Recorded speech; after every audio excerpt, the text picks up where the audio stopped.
Hello again, everyone, and welcome to another episode of Couch Coaching. I'm Vincent. That's Jimmy. And today we're going to be talking about the 2013 Pittsburgh Steelers.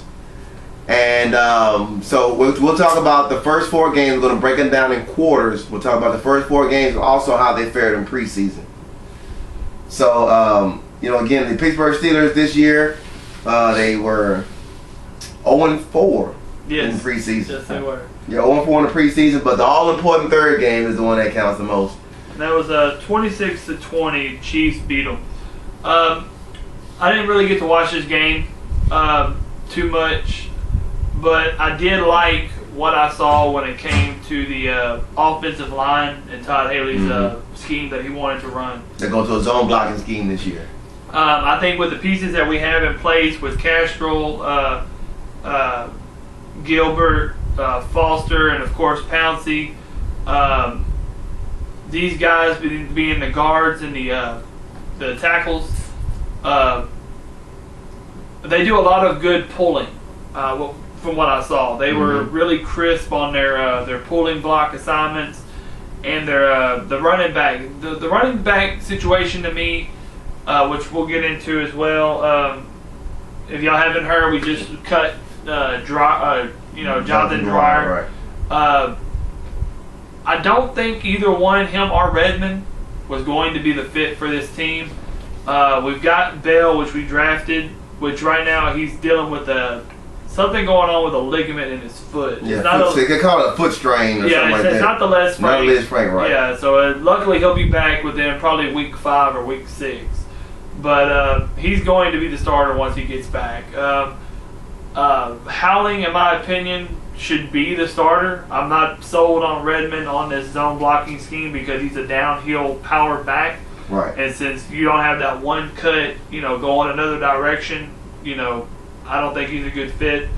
But all in all, I'm liking what I'm seeing. Their defensive side of the ball is still old, but they're getting younger. Right. We've got a couple of new guys coming in. We've cut some old guys that we had, but we definitely still have Troy. We still have Kiesel. We still have World. Yeah, we still got Worlds, and I believe we still have Foot. But all in all, the inside core is still good. I mean, we've got Ziggy Hood coming in. Hayward Cam is behind Ziggy right now, but I'm hoping that he'll get up to speed to where he can come in and relieve Brett from having to do the defensive end too much. We've got, of course, Timmons, and we've got Woodley coming back. Hopefully we can keep those guys healthy. But all in all, from what I saw in the 3rd game preseason, even though we lost, I'm liking what I'm seeing. Yeah, look, the Pittsburgh Steelers are still the Pittsburgh Steelers, and what I've liked about that organization is that they have consistency. They don't do knee-jerk stuff. Right. So with Tomlin not making the playoffs last year and the struggles that they did have on the offensive side of the ball because they were learning a new offense, they didn't have any knee-jerk reactions and go out and try to get somebody else. This is who they are. This is who they are with Todd Haley. Bruce Arians is not there anymore. So this is the direction we're going in. Period. Right. Now with Bell, when Bell comes back and gets 100% healthy, that's going to be the key. Because I think a lot of people are saying, they may have lost too much when they decided not to re-sign Wallace. I think they'll be fine without Wallace. Yeah, without Antonio Brown being the number 1. My biggest deal with Wallace is I'm glad that he's he chased the money and got his money. Right. Got his money. I'm happy for him because he did deserve money. But for us, he wasn't that kind of money for us. And the reason is because he wasn't a 1st round draft pick. He was a 3rd, 4th round draft pick. But the deal was that he was only that one type of running back. Wide receiver, and that was straight down the field. He wanted the big gains, and that's what he wanted. Antonio, to me, is more versatile. We want him to do a curl route. He's got a slant route, go route, block. He can do it. We don't have to worry about that. That's the reason why we ended up paying him and not Mike. And both of them were picked up in the 3rd, 4th round. Right. So, yeah, I wasn't too surprised that we let him go. My biggest deal that we let go was Harrison. Right. I don't know if Worlds can pick up that one side, as quick. But I did like. I know he can't do it as well. Right. Well, the deal is that with Harrison being injury prone and all that, it's good to see that they let him go and that he still wanted to play, but he went ahead and went off. Right. But I did like to see what Worlds had, and Sylvester as well, which is another backup to him as well that they can play, and if they need to, they can move Timmons to that one side. So I mean, it's all in all, I think their defense is going to be a lot better this year, especially with the new guy they got, Jonathan Jones, I think is what his name is. So I'm really liking him as well. So I'm actually very, very excited to see how the season goes, starting with the Tennessee Titans, Week 1. Well, Tennessee Titans Week 1, and look, this at Pittsburgh, with Jake Locker at quarterback, with them losing Jared Cook to the St. Louis, and I'm talking about specifically with Tennessee, with Jake Locker at quarterback, with them losing Jared Cook, with the inconsistency that Kenny Britt plays with on that side of the ball. I don't care what CJ2K does. Yeah. I just don't think it's going to be enough for them to beat the Pittsburgh Steelers. So I personally feel like the Pittsburgh Steelers will win this Week 1 matchup against the Titans. I feel the same way, and I'm really trying to keep my bias out of it because Steelers are my team. The only big concern that I am going to have again with the Steelers is going to be their running game, and then Heath Miller's not going to be there right now. Right, Heath Miller is still battling an injury, so you're going to have Paulson in there, and so with that being said, it's going to be how good can you run, because we know they can throw. There ain't a question about that. We know Ben loves to throw, and if they got to, they can. It's going to be the only way they're going to lose this game is their running back situation is not going to be good. But I still feel that the all-around defense and special teams especially, they should be able to beat the Tennessee Titans. Right. Yeah, I believe the same thing too. And even though Tennessee is making strides to become a better team, their defense is still very good, and it's going to get better going forward. But I just don't think that there's enough. I know they don't have enough to beat Pittsburgh, but that's why we play the game. They could beat Pittsburgh Steelers, but I don't think Tennessee Titans have enough to win that first matchup. Now here comes an intriguing matchup the following week when the Pittsburgh Steelers will be taking on the Cincinnati Bengals in Cincinnati in the jungle on Monday Night Football. Yeah. Now this one right here is going to be the difficult one for me because I think it's the Steelers part of me that wants to say, yeah, they'll beat them. I think right now with their running game being the way they are, I think the Bengals will probably end up winning this one. I don't know, Jimmy. I think the thing about it is, and I'm going to have to agree with you that Cincinnati is going to win this game, but I think it's going to be really close. It's like one of those. It's a game for me that could go either way because I feel like that, Cincinnati. They've become a better team. Right. But, they're still just Cincinnati. And the deal is that we know their weapons being AJ Green and all them, and Gresham, yeah. So I mean they're going to throw. And my biggest question is that if we do have the lead going in, how long can we hold it? Because again, you keep a team around for too long, they'll find a way to beat you. Right. And right now with our running game, in my opinion, we honestly cannot hold a small lead. Right. And all that. And that's what my biggest fear is. And every way I hope that I'm wrong, but I really think the Bengals will end up winning that game. Yeah, I think the Bengals will win the game too, and I think it's going to come down to a play, and it could be a defensive play. It could be a sack by Harrison. Yeah, that's where James went. James Harrison went to Cincinnati. He wanted to stay in the division, and he won't. And so I think James is going to. Is James going to be up? Going to bring him up? Yeah, James is going to be up for this game. I wasn't going to bring him up. Because I didn't want to give him any more kind of a hype deal that it was already there. But yeah, he's going to be there. And whenever they play against the first team offense, right? When he was with Pittsburgh, you couldn't hit Ben. Right. You couldn't touch Ben.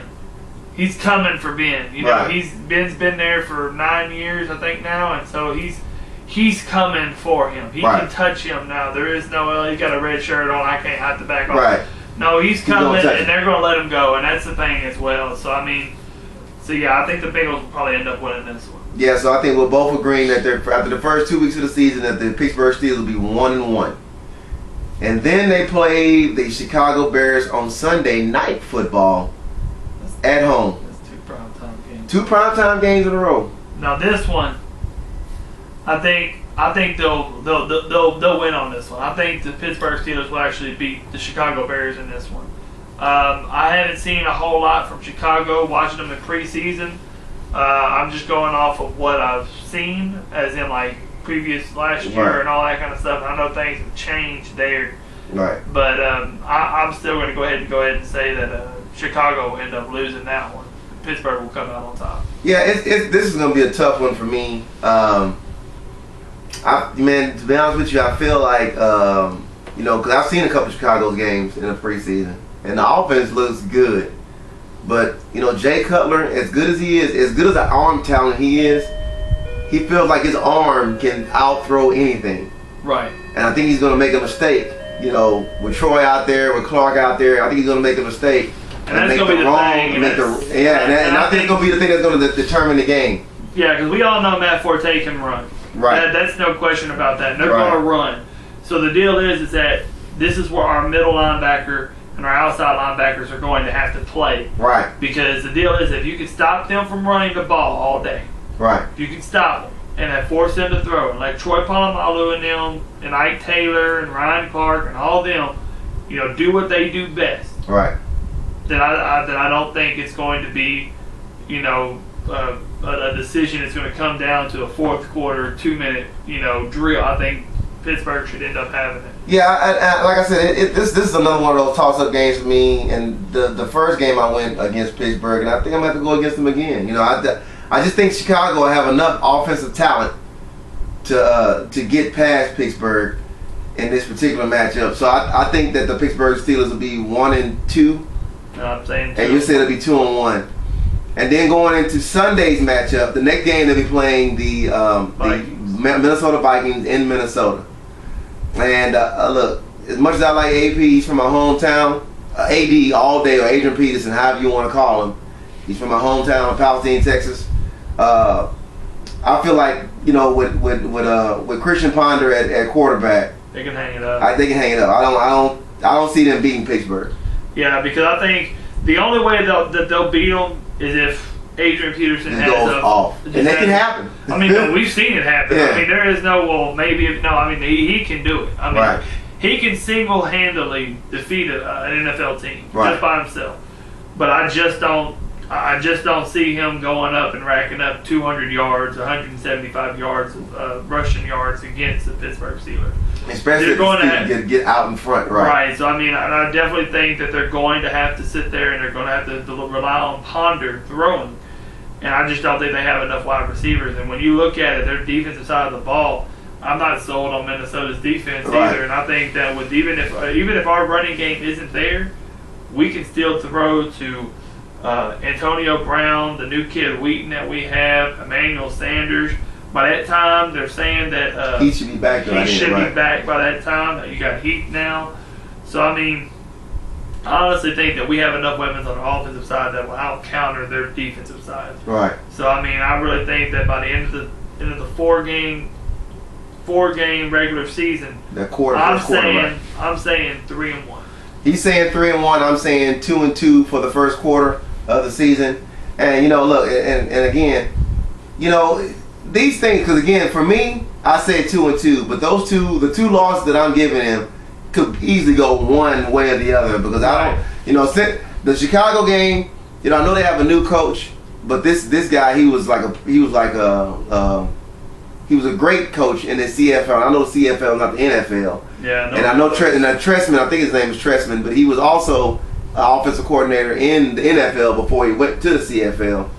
So, and their offenses look good, but I just think Cutler is 1 or 2 passes away from turning this game one way or the other. No, I agree. And the same thing in Cincinnati. As good as Dalton is, I think he's 1 or 2 passes away, or 1 or 2 mistakes, which is any football game, from that game falling towards the Pittsburgh Steelers' way. But again, I got him at 2-2. Jimmy has him at 3-1. And again, We'll be covering the Steelers throughout the season. For those of us who haven't been with us, for those of you that haven't been with us before, we'll be covering the Steelers throughout the season. During the week when they play the Minnesota Vikings and the Minnesota Vikings, we'll be doing our next quarter. So please stop by again. If you have any comments or anything that you want to talk about, or any topics, please leave at the bottom. Yeah. And you can also hit us up at Couch Coaching 12 on our Facebook page. Yeah. Leave any kind of message you want. Friend us. If you had any comments about what we said, if we left out anything, if we were wrong about anything, or if you feel otherwise different, just leave them down there. We'll be more than happy to hit you back on a response. And maybe if you got any other topics for another team that you want us to cover, just leave them down there. We'll be definitely willing to do that as well. All right, guys. Thanks for coming out, and please come back again.